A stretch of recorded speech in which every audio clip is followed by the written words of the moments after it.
This isn't a pharmacy, sweetie. Flight attendant Cheryl Martinez dangled 12-year-old Zara Williams' prescription inhaler between two fingers like a contaminated tissue. Maybe try the gas station bathroom next time. The inhaler hit the bottom of the trash bin with a hollow thud. Gate 47 at Chicago O'Hare fell silent. Passengers looked up from their phones. A businessman lowered his newspaper. A mother pulled her toddler closer. Zara stood frozen, her small chest rising and falling in careful, measured breaths. The kind of breathing you learn when your lungs betray you, when adults decide your medicine looks suspicious. Cheryl dusted off her hands with theatrical disgust, her 15-year veteran badge catching the fluorescent light.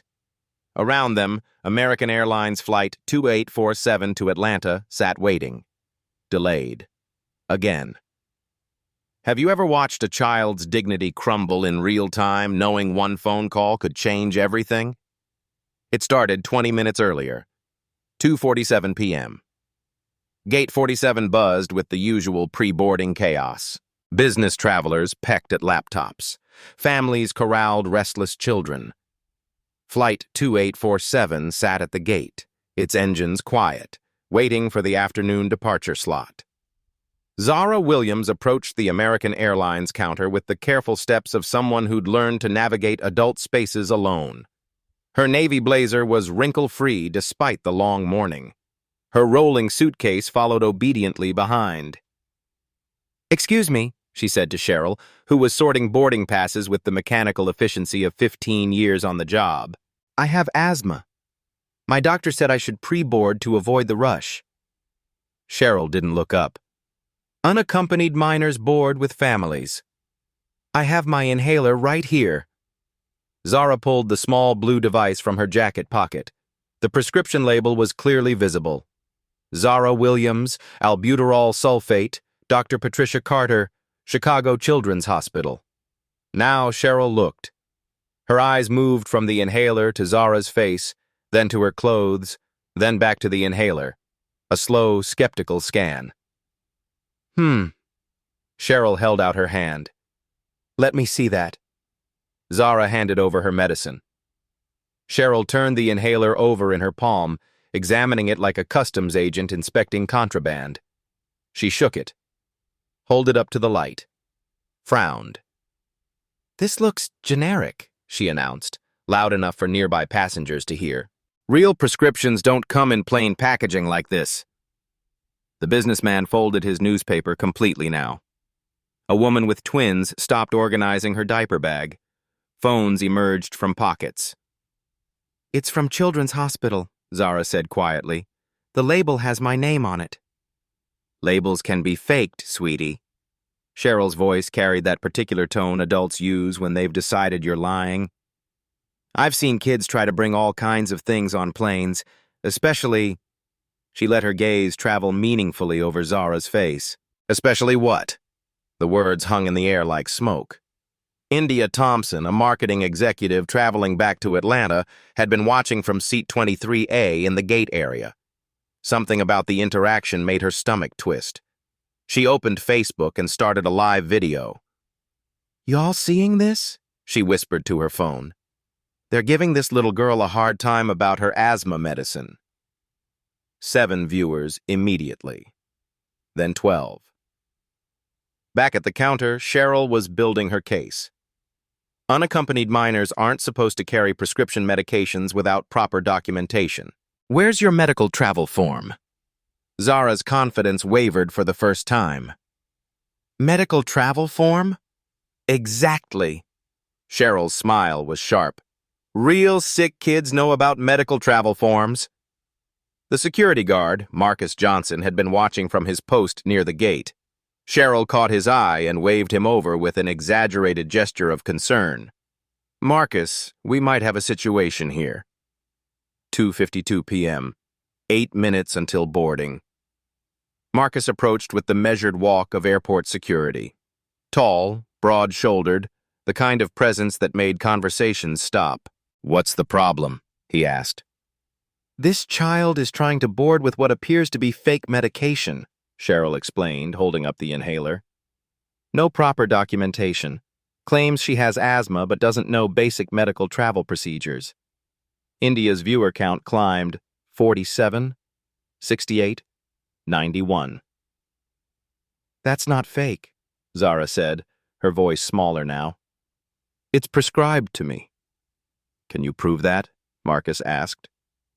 Zara reached into her folder and pulled out a copy of her medical records, a thick stack of papers from Chicago Children's Hospital, emergency room visits, specialist consultations, years of documented asthma treatment. Cheryl barely glanced at them. These could be printed from anywhere. Kids today know how to use computers. The woman with twins muttered something to her husband. He shook his head in disgust. Not at Cheryl, at Zara. Maybe she shouldn't be flying alone if she's really sick, the woman said, loud enough to be heard. India's phone buzzed with comments. This is discrimination. Poor baby. Record everything. Where are her parents? 93 viewers and climbing. 2:55 p.m., 5 minutes until boarding. You know what I think? Cheryl leaned against the counter, settling in for the long haul. I think someone's playing dress-up. Unaccompanied minors don't fly first class, honey. Someone's trying to scam their way into a better seat. First class. The words hit like a revelation. Other passengers craned their necks, trying to see Zara's boarding pass.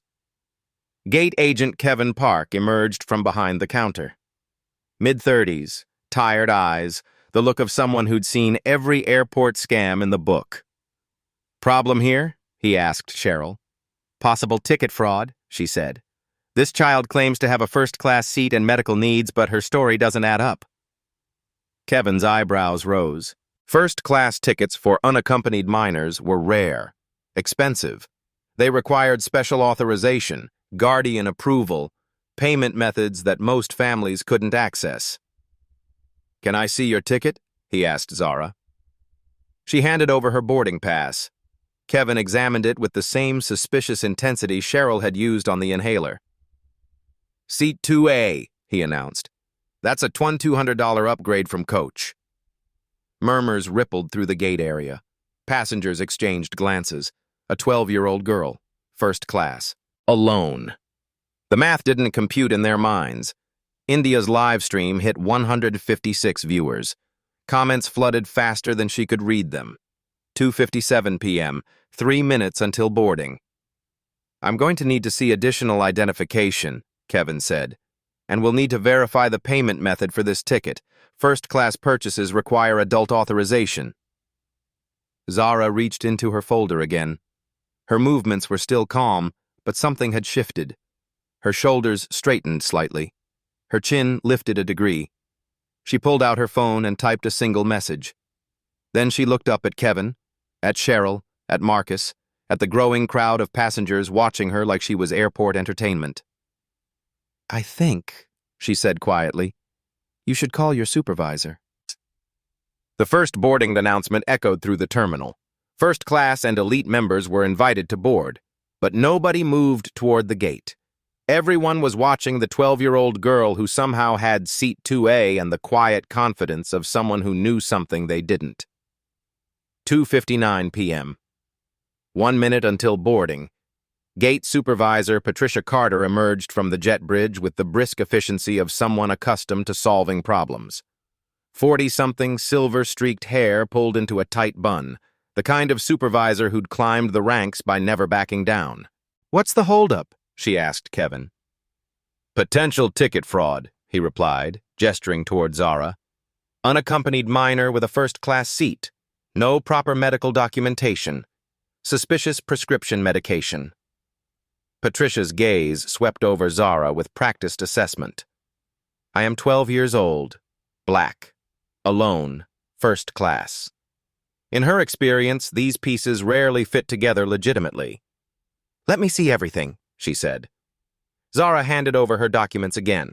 Boarding pass, medical records, ID card. The same papers she'd shown 3 times already. Patricia examined each document with deliberate slowness. Behind her, passengers in the boarding line grew restless. The gate agent's microphone crackled with another announcement. Ladies and gentlemen, We're experiencing a minor delay. Please remain seated while we resolve a documentation issue. India's Facebook live stream hit 312 viewers. Her phone battery dropped to 68%. She'd been recording for 12 minutes now, and the comments section exploded with outrage. This is disgusting! Call the news! Where's the manager? Someone help that baby! This is why I don't fly American. Screenshots began circulating on Twitter. The hashtag Gate47 started trending in Chicago. 3:00 p.m. Boarding time. These medical records look comprehensive, Patricia admitted, flipping through the stack. But anyone can print hospital letterhead these days. Medical tourism scams are increasingly sophisticated.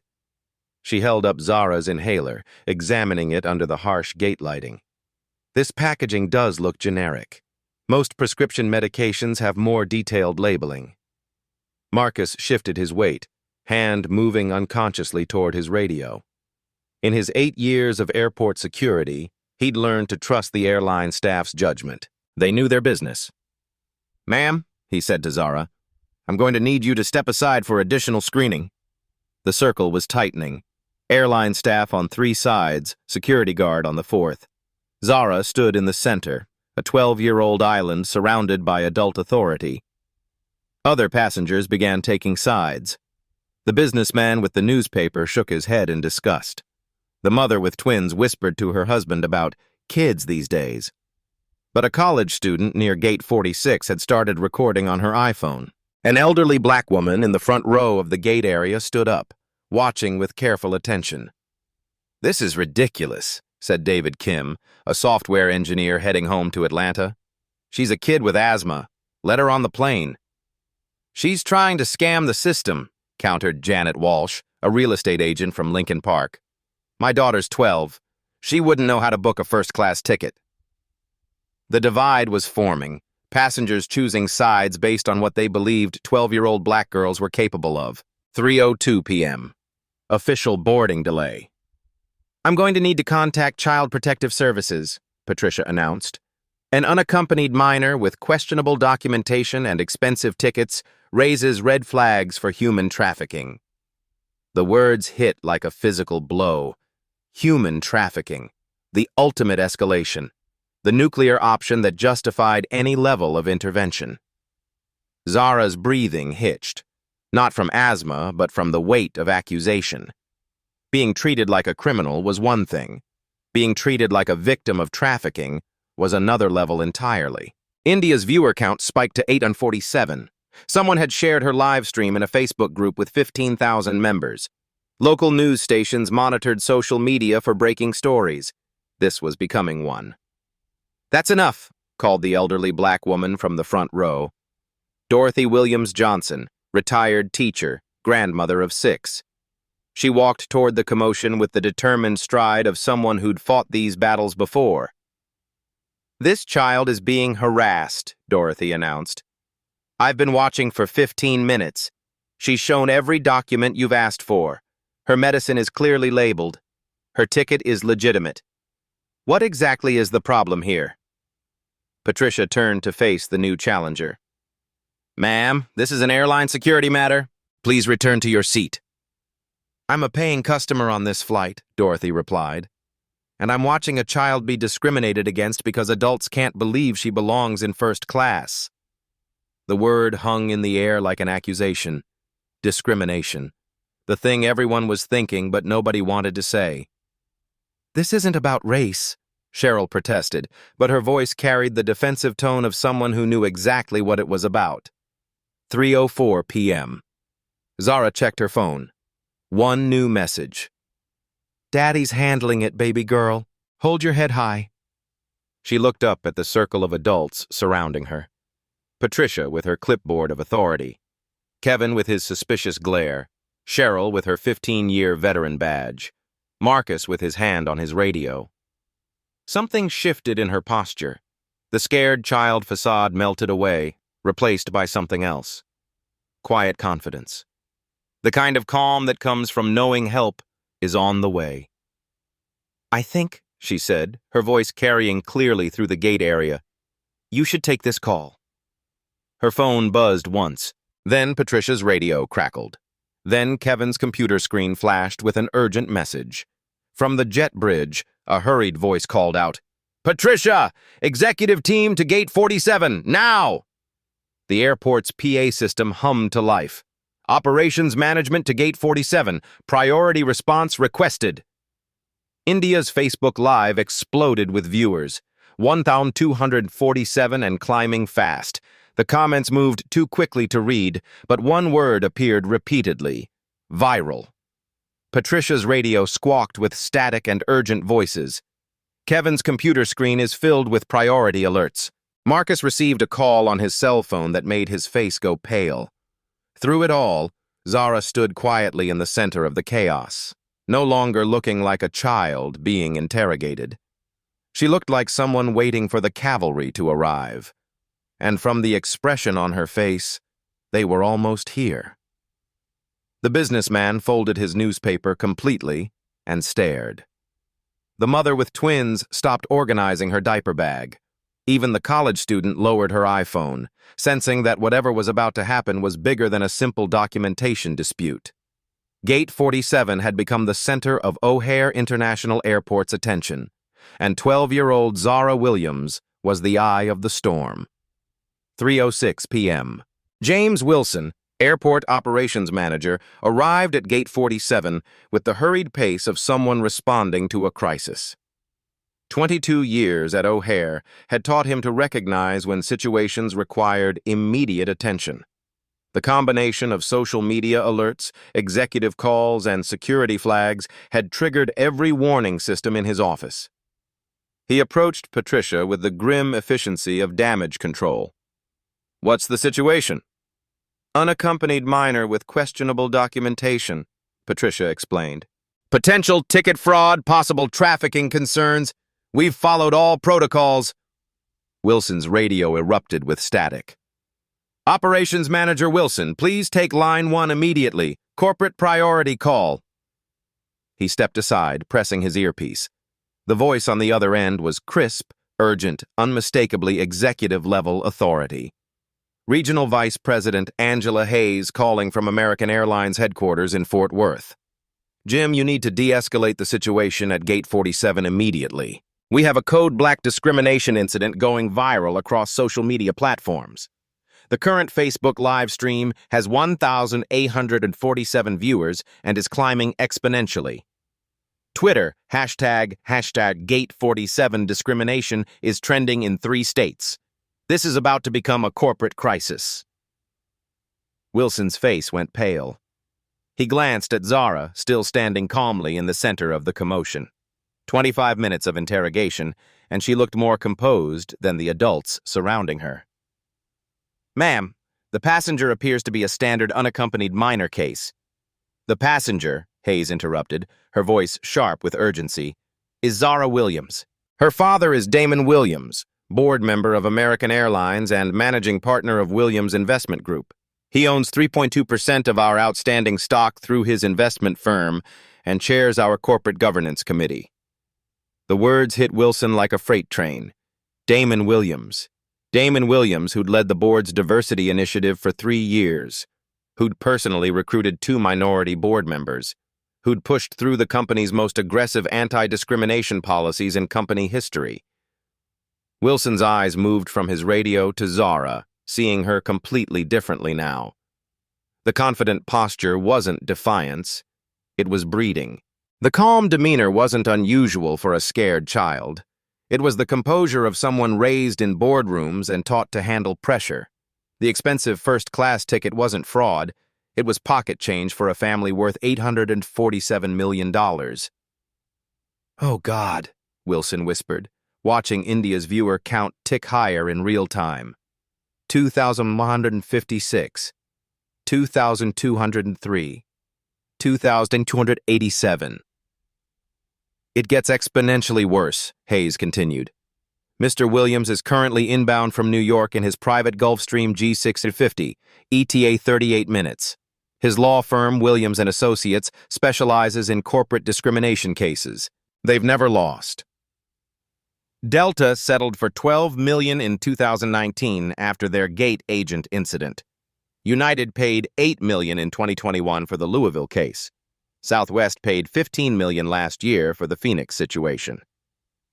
Wilson felt his career flashing before his eyes. What are the immediate instructions? Mr. Williams has already contacted our chief legal officer. He's not seeking monetary compensation, yet. He wants systemic change, mandatory unconscious bias training for all customer-facing employees, third-party discrimination monitoring systems, monthly diversity compliance reports directly to the board, real-time social media monitoring protocols. The operations manager looked at the scene unfolding before him. Cheryl, still holding Zara's inhaler like evidence of a crime. Kevin, convinced he'd caught a sophisticated ticket scammer.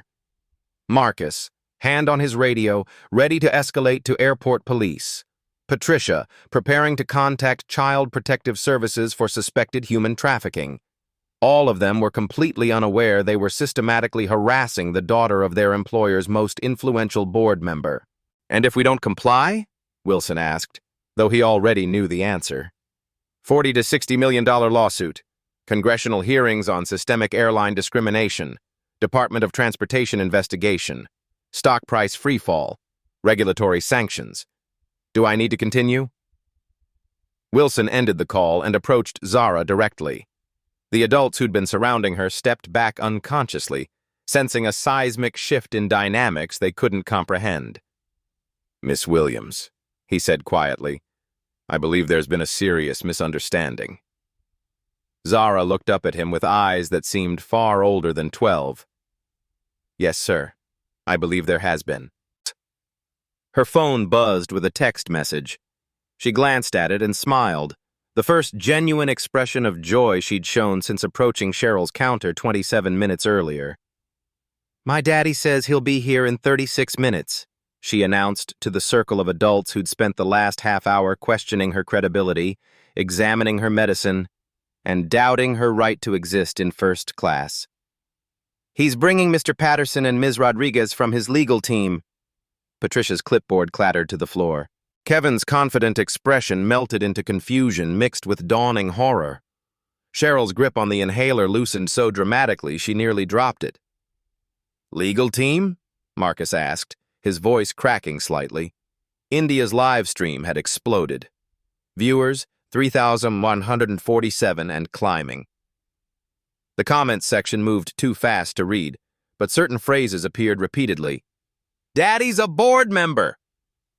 "They're so screwed!" "Justice incoming!" "This is about to get good!" "Corporate head's gonna roll!" Someone had screenshot the key moments and posted them to Twitter with the caption, "12-year-old black girl with asthma harassed by American Air staff for 30 minutes. Plot twist, her dad owns the company. Hashtag Zara Williams. Airline discrimination, hashtag justice. The tweet had 847 retweets in 4 minutes. Wilson's radio crackled again. This time it was Margaret Foster, O'Hare's executive director. "Jim, I just received calls from the mayor's office, the Chicago NAACP, and Channel 7 News. They're all monitoring social media. ABC7 is dispatching a news crew with ETA for 15 minutes. We need this resolved before it becomes the lead story on the evening news." Too late for that, Wilson thought, watching real-time social media metrics climb on his phone. Zara Williams was trending nationally now. American Airlines was trending with predominantly negative sentiment. The company's official Twitter account was being flooded with demands for accountability. 3:14 p.m. Angela Hayes materialized at Gate 47 with the supernatural speed of crisis management. She'd caught the first available flight from Dallas the moment her assistant had shown her the viral video metrics. Regional Vice President of Customer Experience, 30-year airline veteran, specialist in corporate damage control. She moved through the airport with the purposeful stride of someone accustomed to cleaning up million-dollar disasters. She surveyed the scene with professional assessment. Dozens of smartphone cameras recording, confused employees clustering at safe distances, viral video documentation in progress, news crews en route, and at the center of it all, a 12-year-old girl who'd been systematically dehumanized for the crime of flying first class while black. Hayes approached Zara directly, ignoring the airline staff who'd created the crisis. "Miss Williams, I'm Angela Hayes, Regional Vice President for Customer Experience. On behalf of American Airlines, I want to personally apologize for the discriminatory treatment you've received today. This is not who we are as a company." "Thank you," Zara replied with the polite formality her father had drilled into her. "I appreciate that, Ms. Hayes." Cheryl's face had gone ashen. 15 years of employment, pension benefits, health insurance, all of it flashing before her eyes. Kevin stared at his computer screen, which now displayed priority alerts he'd never seen before, each one escalating the severity of the situation. Patricia clutched her radio like a lifeline to a sinking ship. "The medication?" Hayes said, turning to face Cheryl with barely controlled fury. "Please return Miss Williams' prescription inhaler immediately." Cheryl fumbled with the small blue device, her hands shaking so badly she dropped it twice before successfully placing it in Zara's outstretched palm. "Thank you," Zara said with dignity that highlighted the adult's lack thereof, checking the device for damage before slipping it back into her jacket pocket. Hayes pulled out her phone and began typing rapidly. "I'm authorizing immediate first-class boarding for Miss Williams. Full concierge service. Whatever accommodations she requires." "Ma'am," Wilson interrupted quietly, "her father specifically requested that we wait for his arrival." Hayes paused her typing. "ETA? 24 minutes. The gate area had transformed into a corporate apocalypse. Passengers openly recording with smartphones, posting to Instagram stories, going live on TikTok. Airport employees gather at respectful distances, whispering among themselves. India's Facebook live stream is approaching 4,200 viewers, with shares multiplying exponentially across every social media platform known to humanity. Local news alerts were already pushing to phones across Chicago. Discrimination incident at O'Hare goes viral. American Airlines staff accused of harassing 12-year-old passenger. Zara stood in the center of it all, no longer the frightened child who'd asked to pre-board 31 minutes earlier. She was the calm eye of a corporate hurricane, the daughter of a board member who'd been taught from birth to document discrimination, maintain dignity, and let institutional systems work on her behalf. Her phone buzzed again. Another message from her father. "Proud of how you handled yourself, baby girl. The whole board is watching the live stream. Change is coming. See you soon." She looked up at the adults who'd questioned her medicine, doubted her ticket, accused her of fraud, suggested she was a trafficking victim, demanded additional identification, and treated her like a criminal. All because they couldn't believe a 12-year-old black girl belonged in first class. All because unconscious bias had convinced them that black children don't have wealthy parents. "While we wait for my daddy," Zara said with quiet dignity that made every adult in earshot feel small, "maybe someone could explain why my prescription asthma inhaler from Chicago Children's Hospital looked fake to you." The question hung in the air like an indictment. Because there was no good answer. The inhaler was genuine. The prescription was legitimate. The medical records were comprehensive. The ticket was valid. The only thing that had seemed suspicious to them was her race.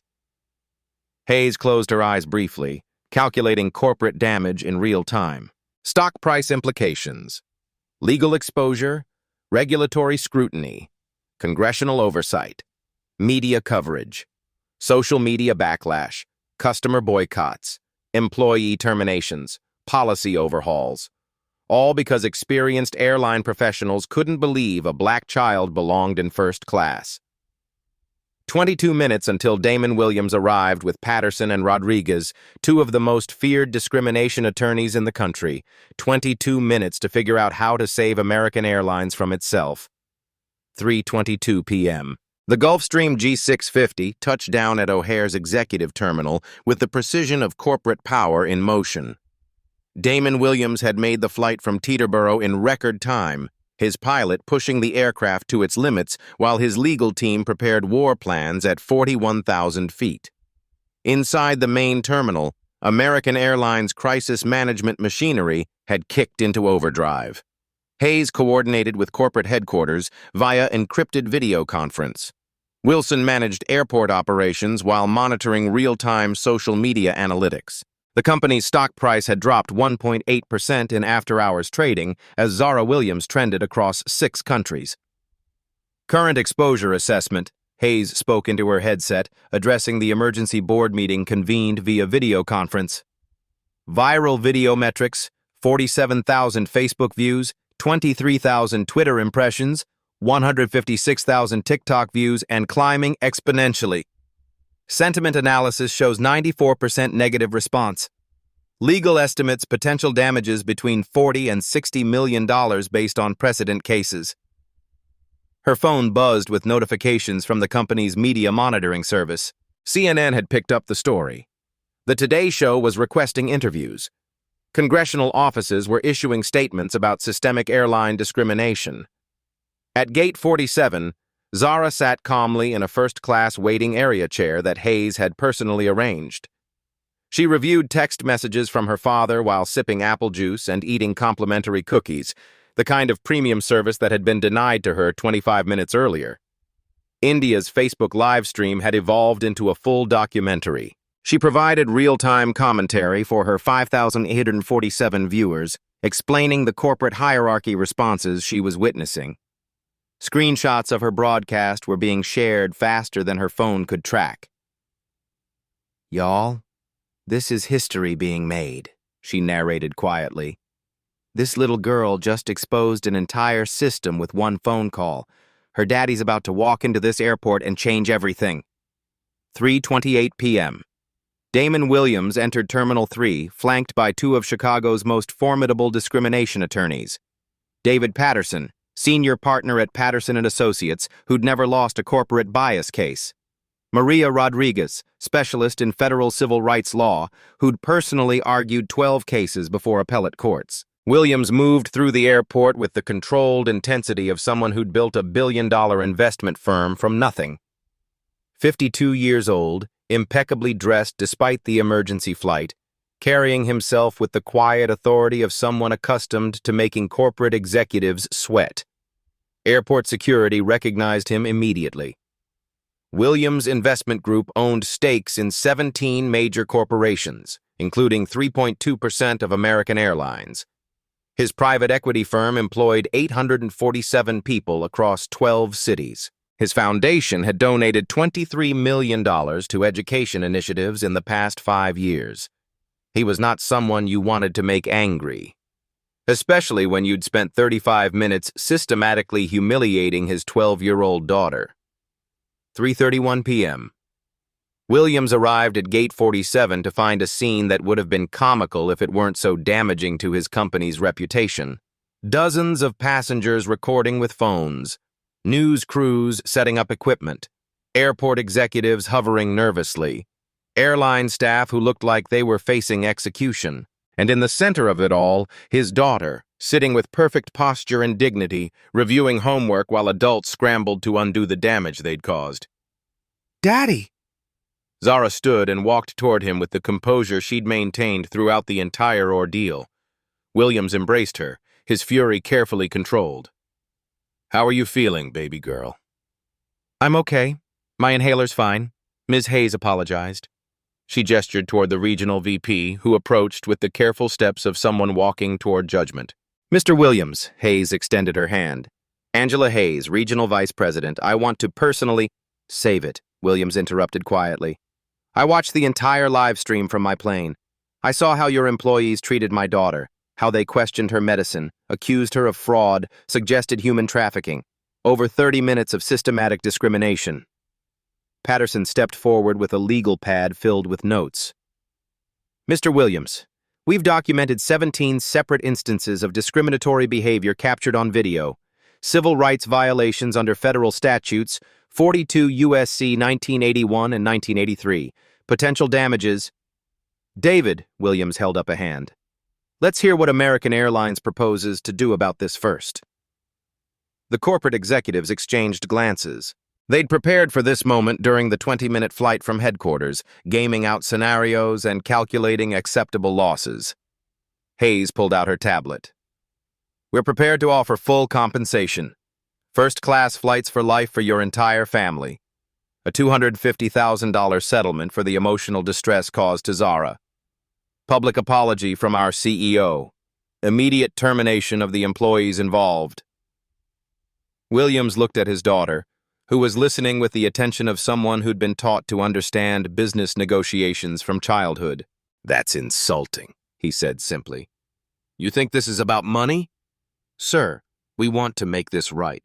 Making this right means ensuring it never happens to another child. Williams pulled out his own tablet, displaying a comprehensive reform proposal his team had drafted during the flight. Here's what systemic change looks like. He began reading from prepared notes. Mandatory unconscious bias training for all customer-facing employees, conducted quarterly with certification requirements. Third-party monitoring system that analyzes customer interactions for discriminatory patterns. Real-time social media monitoring with immediate escalation protocols for discrimination incidents. Patterson added, monthly diversity compliance reports submitted directly to the board of directors. Anonymous reporting system for employees and customers to flag bias incidents. Customer advocate position created at the executive level, reporting directly to the CEO. Rodriguez continued. Industry-wide discrimination prevention fund of $5 million annually, managed jointly by major airlines to develop best practices and training programs. Public quarterly progress reports on discrimination reduction metrics. Hayes typed frantically on her tablet, forwarding the demands to the emergency board meeting. The response came back within 90 seconds. Accept all terms immediately. Legal estimates fighting this would cost 40 to 60 million plus irreparable reputational damage. Mr. Williams, Hayes said, American Airlines accepts your proposed reforms. We'll implement these changes within 60 days, with the monitoring systems operational within 30 days. Williams looked around at the crowd of witnesses still recording. The viral nature of the incident had created unprecedented leverage. Corporate accountability through social media had proven more effective than years of traditional legal challenges. There's one more requirement, he said. Public acknowledgement, not a corporate statement buried in press releases. Personal accountability from every employee who participated in discriminating against my daughter. Cheryl stepped forward, her face streaked with tears. Mr. Williams, I'm so sorry. I was wrong. I let my assumptions cloud my judgment. I treated Zara terribly because I couldn't believe a young black girl belonged in first class. There's no excuse for what I did. The apology was captured on multiple live streams, recorded by dozens of phones, documented for posterity. Kevin followed. I supported discriminatory actions because I made racist assumptions about your daughter's legitimacy as a first-class passenger. I was completely wrong. Patricia, Marcus, each took responsibility in front of the viral audience that had witnessed their discrimination. Williams nodded. Accountability is the first step toward change. He turned to address the crowd of passengers and cameras directly. This isn't about punishment. It's about progress. My daughter handled 35 minutes of discrimination with more grace than many adults show in comfortable situations. She documented everything, maintained her dignity, and trusted that systems would work. Zara smiled up at her father. You taught me to let my character speak first.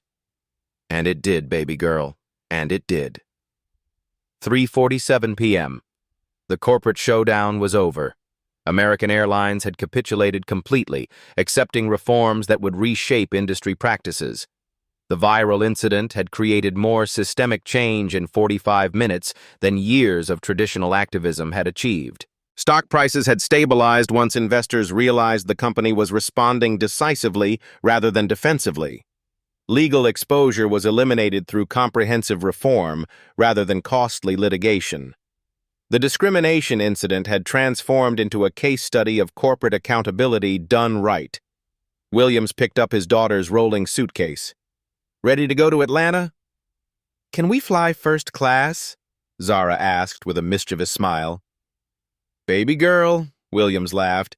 You can fly anywhere you want, however you want, for the rest of your life. The crowd of witnesses burst into spontaneous applause as father and daughter walked toward the jet bridge, their dignity intact, their victory complete.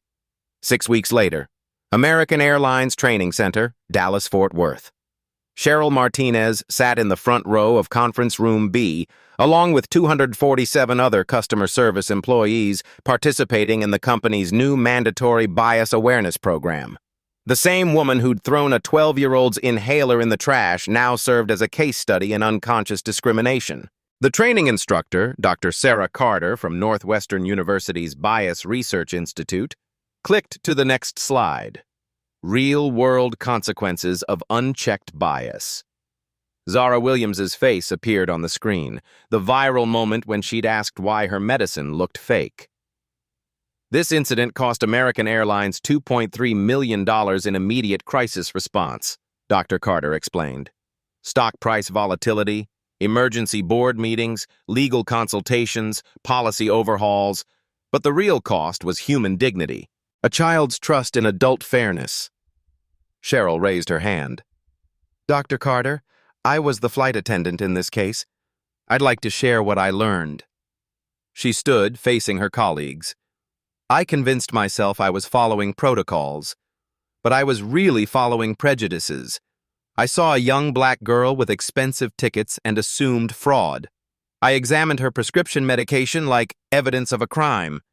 I questioned her right to be there based on nothing but race. Murmurs rippled through the room. Real accountability from real people carried more weight than corporate policies. The hardest part, Cheryl continued, was realizing I'm not a bad person who did something racist. I'm a regular person whose unconscious biases led to discriminatory actions. That's actually more dangerous, because I didn't recognize it happening. Dr. Carter nodded. Ms. Martinez demonstrates crucial self-awareness. Bias isn't about conscious hatred. It's about unconscious assumptions that influence behavior in ways we don't recognize. Meanwhile, at Chicago O'Hare, Gate 47 had been transformed. A new digital monitoring system tracked customer interactions in real time, analyzing tone, body language, and response patterns for signs of discriminatory treatment. The AI system, developed jointly by American Airlines and Williams Investment Group, flagged potential bias incidents within minutes, rather than requiring viral videos to expose problems. Patricia Carter, the former gate supervisor who'd escalated Zara's case to Child Protective Services, now worked as a customer advocacy specialist. Her new role involved investigating bias complaints and ensuring fair treatment protocols were followed. Her first-hand experience with discrimination had made her unexpectedly effective at recognizing and preventing similar incidents. I understand what it feels like to be wrong, she explained to new employee trainees. To let assumptions override evidence. To convince yourself you're protecting company interests while actually harming real people. That perspective helps me spot problems before they escalate. The transformation wasn't limited to American Airlines. Within 30 days of the Zara Williams incident, Delta, United, Southwest, and JetBlue had all implemented similar bias monitoring systems. The viral nature of the discrimination had created industry-wide accountability pressure that traditional regulatory approaches had failed to achieve. Congressional hearings had followed, but they focused on positive reform rather than punitive measures. Representative Alexandria Johnson from Illinois praised American Airlines' response during Transportation Committee testimony.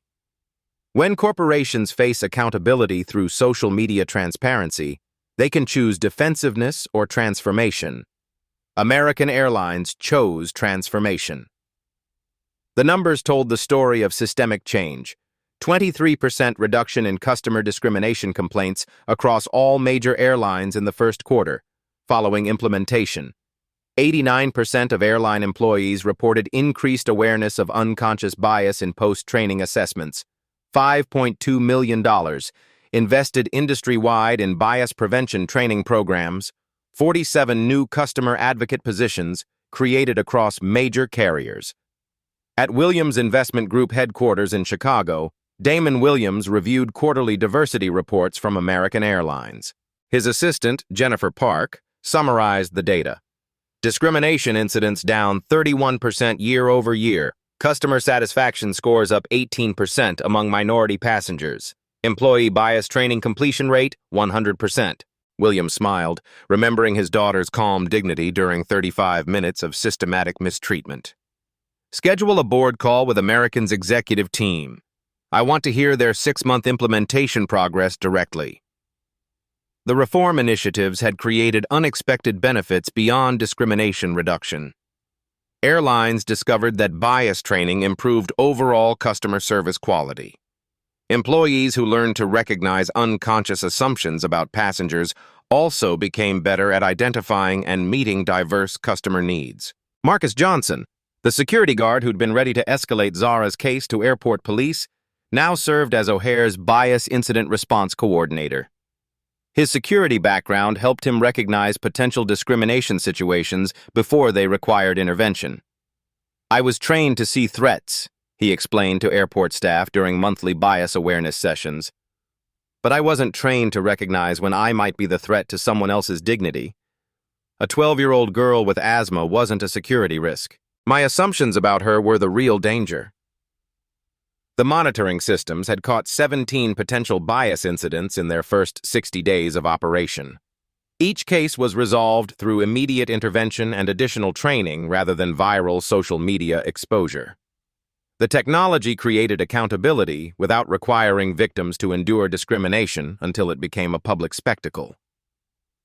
India Thompson, whose Facebook live stream had documented the original incident, received recognition from the Chicago NAACP for her role in exposing systemic bias. Her quick thinking to record the discrimination had provided evidence that traditional complaint processes rarely captured. Social media gets criticized for a lot of things, she said during her acceptance speech. But it can also be a tool for justice. When institutions fail to protect people, sometimes we have to protect each other by bearing witness. 6 months after the incident, Zara Williams returned to O'Hare for another flight to Atlanta. She approached Gate 47 with the same rolling suitcase, the same first-class ticket, the same prescription inhaler in her jacket pocket. The difference was transformational. Gate agents greeted her warmly. Security personnel nodded respectfully. The bias monitoring system tracked every interaction, ensuring fair treatment through technological accountability. But the most meaningful change was human. Cheryl Martinez was working at a different gate that day, but she made a point of approaching Zara during boarding. "Zara, I wanted to thank you," she said quietly. "Your grace under pressure taught me more about dignity than I'd learned in 50 years. You made me a better person." Zara smiled. "Thank you for learning from it, Ms. Martinez. That's what growth looks like." The exchange was brief, but profound. Accountability has led to education. Education has created understanding. Understanding had fostered genuine change. As Zara boarded her flight, first class, without question, without suspicion, without discrimination, she represented more than successful reform implementation. She embodied the possibility that individual dignity and systemic change could coexist, that real-life stories of injustice could become touching stories of transformation, that Black voices, when amplified by technology and supported by allies, could reshape entire industries. 1 year later, Zara Williams, now 13, stood at the podium of the National Youth Leadership Conference in Washington, D.C. Behind her, a banner read, "Dignity in Action, Young Voices for Change." In the audience, 847 students from across the country listened as she shared her story. "When that flight attendant threw my inhaler in the trash, she wasn't just discarding my medicine," Zara said with the same quiet confidence she'd shown at Gate 47. "She was throwing away the idea that I belonged in that space. But here's what I learned that day. Dignity isn't something other people can take from you. It's something you carry inside yourself." The audience erupted in applause. Her father watched from the back of the auditorium, filming on his phone like any proud parent. American Airlines had become an unexpected case study in corporate transformation. The company's quarterly diversity reports showed sustained improvement. Discrimination complaints down 34% year over year, customer satisfaction scores among minority passengers up 27%, employee bias awareness ratings at all-time highs. More importantly, the industry-wide changes had prevented countless other children from experiencing what Zara endured. The bias monitoring systems had flagged 312 potential discrimination incidents across major airlines in their first year, resolving each through immediate intervention and additional training. Dr. Sarah Carter's research team at Northwestern had documented the Williams effect, the phenomenon where single viral incidents of discrimination, when met with comprehensive reform rather than defensive denial, could create lasting institutional change across entire industries. Traditional civil rights progress often required decades of legal battles, Dr. Carter explained in her latest paper. But strategic use of social media transparency, combined with corporate board-level pressure, compressed that timeline from decades to months. The touching stories emerging from this transformation went beyond policy changes. Kevin Park, the gate agent who'd questioned Zara's ticket validity, had used his experience to develop bias recognition training now used by airports across North America. Patricia Carter had created the Customer Advocacy Network, connecting discrimination prevention specialists across the travel industry. Even Marcus Johnson had found purpose in his transformation. His security background helped him develop rapid response protocols for bias incidents, preventing escalation while protecting dignity. But the most powerful change was cultural. A generation of airline employees had learned that unconscious bias wasn't a character flaw. It was a human tendency that required constant vigilance and systemic accountability to overcome. India Thompson's original Facebook Live video had been viewed 2.3 million times. It was now used in corporate training programs, university sociology courses, and social justice workshops as an example of how citizen journalism could expose institutional failures and create pressure for reform. Sometimes change happens because good people are willing to document uncomfortable truths, India reflected during a recent interview. That little girl's courage, combined with her father's strategic response, proved that individual dignity and systemic power could work together instead of against each other. Zara's story had become more than a viral moment. It represented a new model for addressing discrimination. Instead of choosing between personal healing and institutional change, the Williams family had insisted on both. They'd transformed individual trauma into collective progress. As Zara concluded her speech in Washington, she offered the same question that had opened her story. Have you ever watched injustice happen and wondered if you could make a difference? She paused, looking out at hundreds of young faces. The answer is yes, but it requires three things: the courage to document what you see, the wisdom to respond strategically rather than emotionally, and the persistence to demand systemic change rather than just individual apologies. The standing ovation lasted 4 minutes. Your voice matters.